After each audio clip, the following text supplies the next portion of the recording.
Hi guys, Dan the Wolfman here. Sensei Wolfman. Ooh, kumio toko desu. We're going to be doing some more karate, go jiu-jitsu, empty hand, hard and soft style. I've trained martial arts my whole life. Have 4 black belts, first was Taekwondo, then Daidojuku Kudo in Japan from the founder. Then highest on grappling system are under Kyokushin and Judo, Jean LaBelle. And finally, BJJ from Dennis Hallman, UFC fighter. So, karate go jiu-jitsu, we're talking about how to front kick. Oh, you guys all know how to front kick. Yeah, like you all know how to punch the right way, right? Listen to some pointers. Now, I am 47 with lupus. I don't move as good as I used to, and I'm getting my mobility back. But what people do wrong with the front kick, they don't realize their knee is like a pointer. You should be front kicking as if you're doing a knee strike. A knee strike is if you're lifting your knee, thrusting your hip forward, your heels towards your butt. And then the kick is just an extension, so it's a 4 count. Cock, extend, recock, back down. So here's a front kick towards camera. Wherever I point my knee is a laser pointer. If I want his knee, I point my knee that high. If I want his groin, I point my knee that high and then extend, as if a laser pointer is taped to my knee pointing out. If I want his stomach to thrust in, the thrust kick, or his chest, or his chin, you point the knee where you want the kick to go. You aim it like a laser, okay? Talking about back leg front kick right now. There's also front leg teep kick, and there's also hop when you have a little more distance, which is helpful if someone's charging in with a weapon or whatever. So there's front kick. This is Sparta, basically. Boom. Spear in with the ball of your foot. There's front leg kind of teep kick to his chest. And then there's also, you're a little bit farther away, hop in and kick. Now when I kick, I can drop both my hands and I immediately bring them back up. It is okay to drop because you're at kicking distance, not punching distance, and I'm thrusting my hip forward and my upper body backwards. Okay, Joe, come in, please. So I'm going to demonstrate a few kicks. Now, what people get wrong with the kick is they don't kick with the ball of the foot. They just slap your foot. They don't penetrate in. You want to penetrate in as if your balls of your feet, your foot is down, so I have a 12-inch foot. 12 inches of penetration like a panther fist, the ball of your foot piercing in. And then I started teaching that in like 2012. And then we saw Conor McGregor do it. And now people do more of a piercing kick. Not a kick to the chest, but to the lower abdomen. Okay, or like kind of below the belly button. Pierce that in to his belly button. So, you pierce it in. That's the belly button or piercing ball kick. And look at my hands come down. My hips thrust forward. There. Now, if I wanted to kick to his knee, it's a little off camera, I'll go to his quad. I'm going to lift my knee into his quad, and that's where I would be kicking. If I want his groin this distance, I aim it there, and that's where I would be kicking. If I want to pierce into his stomach, that's where I kick. I can drop my hands right back up for counterbalance and power. But if I'm really kicking, I'm going to really thrust my hip forward and my head back. That way his right cross can't reach my chin. That's very important. Now, I like the piercing ball kick. In 2012, I was training a little bit with Benny the Jet Akidas at Kyokushin school. That piercing ball kick to the abs has become very, very popular. It is a very effective kick. Now, you can also, this is Sparta him to his chest to knock him backwards. I work security in boots. I get tired with all my gun belt and all that. Someone's coming at you. Sometimes that's the right answer.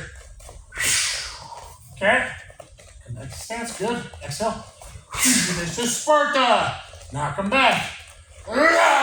Okay, and stay there, Joe. I won't kick you. I'm just out of range. Trust me. I'm gonna thrust my hip, and now we got Anderson Silva or from Southpaw. Don't parry.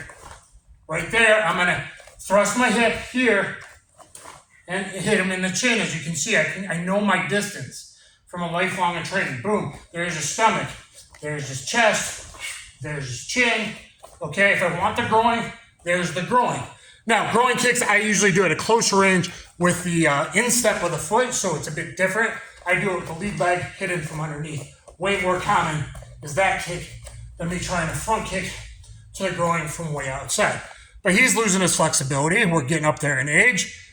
Know your distance and the different ways of doing a front kick. Okay, so now, kind of teep kick. If we were in here fighting, bam, I can just lean back, give him that little jab, that range finder with your front leg, and knock him away. So in here, or in our style lower belts, we're not face punching, we're full contact like Kyokushin with Judo and Jiu-jitsu mix to the body. Boom, I can lean back and kick him. Like so good, you okay? Okay, now, so that my distance here, we're in kind of just outside boxing range. That's my teep distance, my front leg front kick distance. What if I was a little bit farther back? 1, 2. Doesn't seem like much, but that's everything in fighting. I can't reach him. See that? Ow, I hit my knee. Boom, boom. I can't reach him with my kicks from this distance. I'm just outside range. So, what you can do is you do a little hop front kick. Still getting used to using this. This is kind of a new thing I've added in my repertoire in the last couple of years. You hop in on your rear leg, and you knock back here. Okay, like kickboxers always kind of did that. PKA, down the Dragon Wilson style, you know, all that. Bill Superfoot Wallace, Chuck Norris, of course. So they've kind of always done it because you're moving more in a kickboxing sport. But when I'm not at the distance here to just lean back and kick, but I'm one back, you do a little hop, moving around. And there's actually quite a lot of power in that kick because you time it with your body weight behind it. So, in the front kick, rear leg, make sure you learn the piercing ball kick. What most people do is they kick and they slappy foot. Raise your hands a little bit. So, they slappy foot. They have the foot up and they kick like this.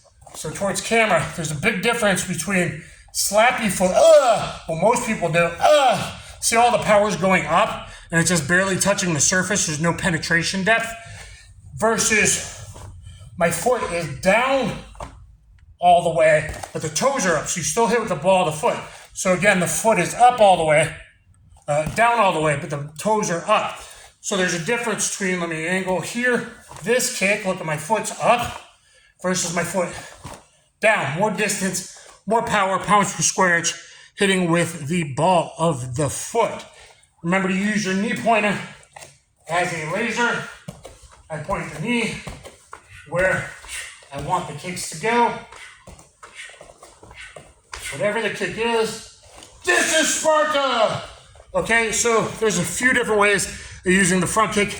Let me know what you think in the comments down below, guys. Have you really been explained how to have the proper foot position so it penetrates in? Use that piercing ball front kick, like thrust kick, spear kick, whatever you want to call it, okay? Chest to knock the wind out of them, or as a front leg kick here, and also how to hop in. So there, or hop in. Hopefully you guys like that. Let me know below. Kaboom.